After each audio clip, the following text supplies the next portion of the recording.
Article 370 और 35 से खत्म हुए 1 साल बीत चुके हैं। अब टीवी चैनल्स, सोशल मीडिया और यूट्यूब जैसे प्लेटफॉर्म पर दरबारी, स्यूडो सेकुलर्स एंड लिबरल्स सरकार पर सवाल उठाना शुरू कर दिया है। इंसर्जेंसी, डेवलपमेंट, ह्यूमन राइट्स और 4G स्पीड नेटवर्क जैसे मुद्दों पर एब्रोगेशन ऑफ आर्टिकल 370 के साल भर कंप्लीट होने के बाद प्री और पोस्ट कंपैरिजन शुरू कर दिया है।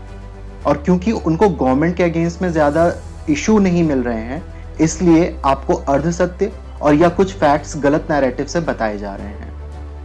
चलिए दोस्तों, अब एनालाइज करते हैं उनके फॉल्स प्रोपेगेंडा और उसके अगेंस्ट में रियल सिचुएशन जम्मू कश्मीर की। इस वीडियो में मैं लद्दाख की बात नहीं करूंगा क्योंकि लद्दाख डिजर्व करता है एक डेडिकेटेड वीडियो जो मैं आपके लिए जरूर बनाऊंगा। 5 अगस्त 2019 को आर्टिकल 370 और 35 से बहुत आसानी से रिपील कर दिया गया। Third clause of article 370 president of India को यह पावर देती थी कि वो एक ऑर्डर से इस आर्टिकल को नल एंड वॉइड डिक्लेयर कर सकते थे। बस कंडीशन ये थी कि जम्मू एंड कश्मीर की कॉन्स्टिट्यूएंट असेंबली को अग्री होना चाहिए, और क्योंकि वहां पर गवर्नर रूल था जून 2018 से, और इसलिए ये आसानी से हो पाया। इंडियन कॉन्स्टिट्यूशन के पार्ट 21 में आर्टिकल 370 ये बोलता है कि इंडियन पार्लियामेंट से पास कोई भी लॉ जम्मू एंड कश्मीर पर लागू नहीं हो सकता except defence, communication and external affairs. इस क्लॉज की वजह से जम्मू एंड कश्मीर में अलग फ्लैग और अलग कॉन्स्टिट्यूशन रहा है। आर्टिकल 370 के नल एंड वॉइड होने की वजह से आर्टिकल 35 से अपने आप एब्रोगेट हो गया। ये आर्टिकल ये बोलती थी कि ये permanent citizen of Jammu and Kashmir people के राइट्स को डिफाइन कर रही है। कॉन्स्टिट्यूशन असेंबली ये डिसाइड कर सकती थी कि सिटीजन कौन हो सकता है और कौन नहीं। इसका मिसयूज ऐसे हुआ कि 5 लाख विस्थापित हिंदू लोग जो पाकिस्तान से इंडिया आए थे पार्टीशन के टाइम, उनको JNK में सिटीजनशिप आज तक नहीं मिल पाई थी। नॉन परमानेंट रेसिडेंट्स को सरकारी नौकरी नहीं मिल सकती थी, वो लैंड नहीं परचेज कर सकते थे, और कोई भी स्कॉलरशिप नहीं मिल सकती थी। साथ ही साथ इंडिया के अदर स्टेट के लोग भी वहां पर लैंड परचेज नहीं कर सकते थे और उनको नौकरियां नहीं मिल सकती थी। Non residents of Jammu and Kashmir को राइट टू वोट का अधिकार नहीं प्राप्त था, जो दूसरे प्रदेश में होता है। एब्रोगेशन ऑफ आर्टिकल 370 का सबसे ज्यादा impact pseudo secular, liberal, anti nationalist journalist और रेडिकल मुस्लिम्स को हुआ। कैसे, आइए देखते हैं। Central government and state government ने सारे पर्क्स इनके कैंसिल कर दिए, जिसमें security cover, government house, bullet proof गाड़ियां एक्सेट्रा हुआ करती थी। एक रिपोर्ट के अनुसार आज तक 550 करोड़ रुपए से ज्यादा का अमाउंट इन सारे फैसिलिटीज पर खर्चा हो चुका है। कांग्रेस ने कोई कसर नहीं छोड़ी थी इन सेपरेटिस्ट और हुर्रियत के लोगों को फंडिंग करने में, जो एक हार्ड अर्न टैक्स पेयर का पैसा हुआ करता था। आपको पता है 100 करोड़ रुपए तो बस इस बात पर खर्चा होते थे कि सचिवालय का कामकाज सर्दियों में जम्मू में होता था और फिर गर्मियों में श्रीनगर में। अब जो भी लोग छाती पीट रहे हैं, जैसे Hurriyat, separatist, journalist come urban Naxals, pseudo seculars, liberals and radical Muslims, जिनके 5 star reception Jammu and Kashmir में अब मिलना बंद हो गया है। पाकिस्तान भी पैसा नहीं भेज पा रहा है इनको NIA की प्रोएक्टिव फाइनेंशियल सर्विलेंस की वजह से, तो दिक्कत तो होगी। अब ये ह्यूमन राइट वॉयलेशन की आड़ में सेलेक्टिव जर्नलिज्म कर रहे हैं। बट आज तक ये जो होता रहा है उसकी वजह से कॉमन कश्मीरी, जिसमें मुस्लिम, हिंदू, माइग्रेटेड, वाल्मीकि समाज के लोग, बहुत परेशानियां उठानी पड़ी।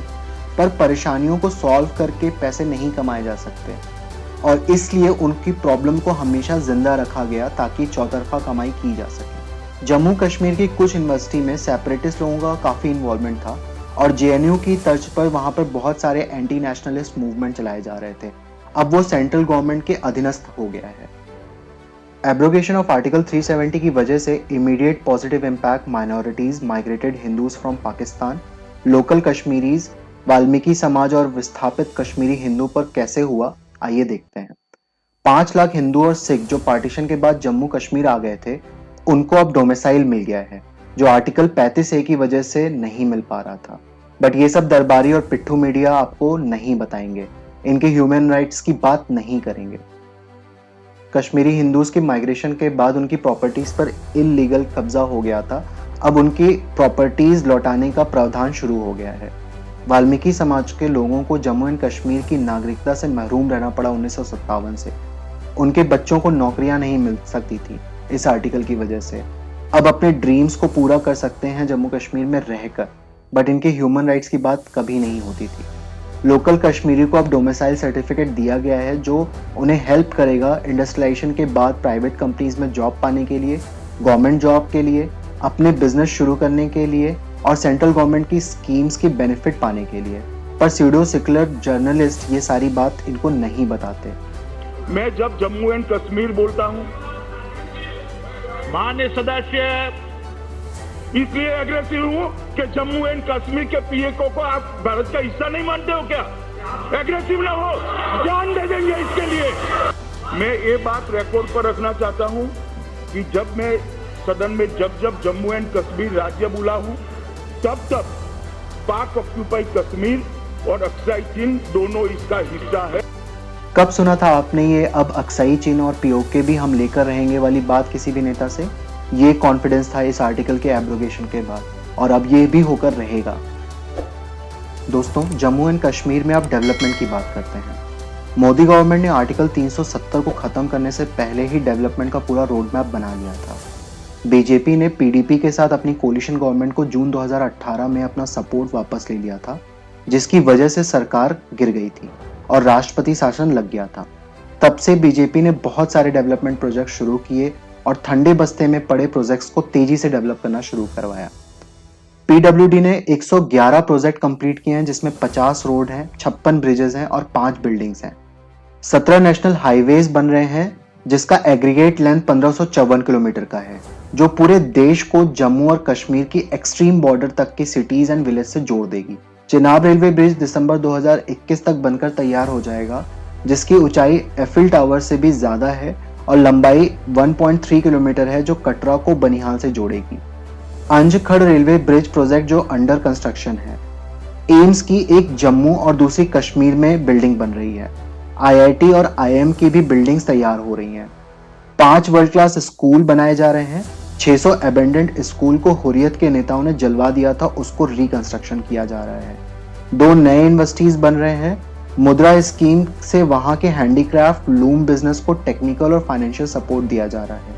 7th पे कमीशन 30,000 एम्प्लॉयज को अब तक दे दिया गया। इंसर्जेंसी और टेररिज्म के कंटेनमेंट की बात करते हैं। दोस्तों, आप हर दूसरे रोज ये सुनते होंगे कि आज इतने टेररिस्ट मार दिए गए, और इसकी वजह से पाकिस्तान और इंडिया के सेपरेटिस्ट, हुर्रियत और टेररिस्ट प्रेमी मीडिया और जर्नलिस्ट बौखलाए हुए हैं। इंसर्जेंसी पे एक comparative report ministry of home affairs ने रिलीज की, जिसमें पिछले साल जनवरी से जुलाई तक के कंपैरिजन को इस साल के जनवरी से जुलाई तक में किया गया है, और पाया गया 188 टेरर रिलेटेड इंसिडेंट पिछले साल हुए थे और उसके मुकाबले 120 2020 में हुए। 126 टेररिस्ट मारे गए थे 2019 में और इस साल 136 टेररिस्ट एलिमिनेट हुए। 51 ग्रेनेड अटैक हुए थे पिछले साल और इस साल सिर्फ 21 हुए।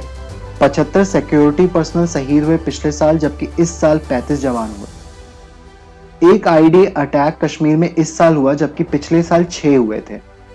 हिजबुल मुजाहिदीन, लश्कर तैयबा जैसे मोहब्बत जैसे आतंकी गुटों के बहुत सारे कमांडर्स को भी एलिमिनेट किया गया। अब इसको अगर उपलब्धि नहीं मानेंगे तो क्या मानेंगे?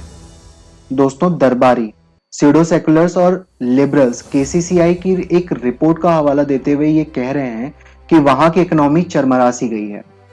40,000 करोड़ का लॉस स्टेट इकोनॉमी को हुआ है और 90,000 जॉब्स अब तक जा चुकी हैं। दोस्तों, नो डाउट अबाउट इट कि टूरिज्म सेक्टर कश्मीर का बैकबोन रहा है इकोनॉमी के लिहाज से, और वो इफेक्ट हुआ होगा क्योंकि पहले 370-35 के एब्रोगेशन के बाद वहां लॉकडाउन लगा दिया गया और फिर बाद में पैंडेमिक की वजह से, इसकी वजह से वहां टूरिस्ट विजिट नहीं कर पा रहे हैं और स्टेट का रेवेन्यू बहुत इम्पैक्ट हो रहा है। पर एक बात समझने वाली है, अमन और टूरिज्म दोनों एक दूसरे के पूरक होते हैं। एक बार वहां अमन और शांति आ गई, इंसर्जेंसी पर सिक्योरिटी फोर्सेस का पूरा कंट्रोल आ गया, तब वहां टूरिज्म पहले के मुकाबले ज्यादा फ्लरिश करेगा। 5 अगस्त 2019 से पहले कश्मीर जाने के लिए भी ना 100 बार सोचना पड़ता था कि कब वहां पर क्या हो जाए, पर आज जब सिक्योरिटी फोर्सेस ने कश्मीर में रह रहे तमाम टेररिस्ट को या तो मार दिया है और या तो पाकिस्तान भागने पर मजबूर कर दिया है। जो कश्मीर पिछले 30 सालों से जल रहा है, उस कश्मीर में नॉर्मलसी आने के लिए थोड़ा तो वक्त लगेगा ही। याद करिए, जब भारत आजाद हुआ था हमें 30 से 40 साल लग गए भारत को अंडर डेवलप कंट्री से डेवलपिंग कंट्री बनाने में। जम्मू एंड कश्मीर को उतना तो टाइम नहीं, पर 3 से 4 साल तक का टाइम लगेगा नॉर्मल स्टेट बनने में, जिसका कंट्रीब्यूशन हमारी इकोनॉमी में किसी भी अन्य स्टेट से कम नहीं होगा। कांग्रेस, स्यूडो सेकुलर्स और लिबरल्स ह्यूमन राइट की इस रिपोर्ट को रेफर कर रही हैं। इस रिपोर्ट का कहना है कि Indian security forces PSA and UAPA जैसी लॉज को मिसयूज कर रही हैं। एजुकेशन बहुत इम्पैक्ट हो रहा है, इंडस्ट्री इम्पैक्ट हो रही है क्योंकि वहाँ पे 4G कनेक्टिविटी नहीं है। न्यू मीडिया पॉलिसी जो बनाई गई है उससे मीडिया इंडस्ट्री इफेक्ट हो रही है, उनका रेवेन्यू कम हो रहा है। साथ ही साथ यूएपीए के अंतर्गत उनके ऊपर एंटी नेशनलिस्ट नैरेटिव चलाने का आरोप लगाया जा रहा है। दोस्तों, पीएसए और यूएपीए की वजह से इंडियन सिक्योरिटी फोर्सेस को एक सक्सेस मिली है और होम ग्रोन टेररिस्ट और स्टोन पेल्टिंग के इंसिडेंट को खत्म किया गया है। यूएपीए के एक्ट में जो संशोधन हुआ है उसमें सबसे इंपॉर्टेंट था कि पहले ऑर्गेनाइजेशन को बस टेररिस्ट ऑर्गेनाइजेशन घोषित कर सकती थी एनआईए, बट इंडिविजुअल को नहीं कर सकती थी। यासिन भटकल जो इंडियन मुजाहिदीन का फाउंडर मेंबर था, उसने अपनी ये ऑर्गेनाइजेशन छोड़कर इंडिपेंडेंट टेररिज्म करना शुरू कर दिया था। तब उस पर टेररिज्म के चार्जेस को एनआईए नहीं लगा पा रही थी क्योंकि वो टेररिस्ट डिक्लेयर नहीं हो पा रहा था। इस एक्ट के संशोधन के बाद एनआईए ऐसे लोगों के तरह किसी और भी इंडिविजुअल को भी टेररिस्ट घोषित कर सकती है। पाकिस्तान, चाइना, इजराइल जैसे कंट्री के पास पहले से ही ये एक्ट मौजूद है। ईयू और यूएन के पास भी ऐसे प्रोविजंस हैं। Congress, radical Islamist, journalist, pseudo secular, liberal और ह्यूमन राइट्स वाले क्यों इस लॉ को हवाला दे रहे हैं और इसको ड्रैकोनियन साबित करने की कोशिश कर रहे हैं? आप समझदार हैं, समझ लीजिए। पाकिस्तान और इनका सालों का रिश्ता है और बीजेपी गवर्नमेंट इस बात को अच्छे से समझती है। ये लोग एक फॉल्स नैरेटिव को चलाने की कोशिश कर रहे हैं कि जर्नलिज्म को वहां दबाया जा रहा है, बट ऐसा कुछ भी नहीं है। बहुत सारे जर्नलिस्ट वहां से रिपोर्टिंग कर रहे हैं और सिर्फ उन जर्नलिस्ट को रोका जा रहा है जो लोकल पब्लिक को भड़काने के लिए रिपोर्टिंग करते हैं। और इसमें कोई बुराई नहीं है, because it's a matter of national security.